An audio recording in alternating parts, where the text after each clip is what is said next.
Hi சாட்டர்டேயோட mini vlog வந்து பார்க்கலாம். Half டேக்கு மேலே தான் ஸ்டார்ட் பண்ணோம். ஸோ ரோஸ் சைடில் அழகாக இருந்தது. ஸோ வாங்கிட்டு போகலாமே சொல்லி வாங்கியிருந்தோம்.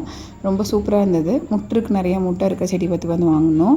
ஸோ இது வந்து நிறைய டைம் தேடி பார்த்துருக்கேன். இதை வந்து பார்த்திங்கன்னா செவந்தி பூச்செடி கிடைக்கலாம். ஆனால் இங்கே கிடச்சிருந்துச்சு. பட் இப்போ வாங்கலாம், நெக்ஸ்ட் டைம் வாங்கிக்கலாம்னு சொல்லி வந்தாட்டோம். இன்றைக்கி வந்து சிம்பிள் லஞ்ச் ரெசிபி தான். எங்கள் தம்பிக்கு வந்து லீவு தான், அதனால் வந்து மெதுவாக செஞ்சு சாப்பிட்டுக்கலாம்னு சொல்லிட்டு சுட சுட ரைஸு, ரசம், நெக்ஸ்ட் வந்து பார்த்திங்கன்னா அப்பளம் பொரிச்சேன். எஸ்டர்டே வச்சு புளிக்குழம்பு மிச்சமாக இருந்தது. ஸோ அதை சூடு பண்ணி சாப்பிட்டுட்டோம். ஸோ ரொம்ப நாள் கழிச்சு வந்து பார்த்தீங்கன்னா எல்லாம் 3 பேர் சேர்ந்து உட்காந்து சாப்பிட்ட மாதிரி இருந்தது லஞ்சு. ரொம்ப ஹாப்பியாக இருந்தது. அவனுக்கு குட்டியாக ஒரு ஷார்ட் வந்து எடுத்திருந்தேன். தம்பிக்கு வந்து நெய் போட்டு செஞ்சு கொடுத்துட்டு அதுக்கப்புறம் ரசம் வச்சு சாப்பிட்டாங்க.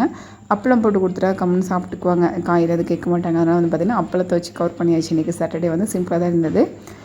ஈவினிங் வந்து பார்த்திங்கன்னா 5:30 வந்து சிலம்பம் கிளாஸ் வந்து கிளம்பிட்டாங்க. அவங்களுக்கு சாட்டர்டே சண்டே சிலம்பம் கிளாஸ் இருக்கவங்க வந்து கிளம்பிட்டாங்க. நானும் ஃப்ளாஸ்கில் டீ எடுத்துகிட்டு கடைக்கு கிளம்பிட்டேன். அங்கே விட்டுட்டு வந்ததுக்கப்புறமா விளக்கு போட்டு சாமி கும்பிட்டாச்சு. பக்கத்தில் இருக்க கோயிலுக்கு போயிட்டு வந்துட்டேன். Okay, by.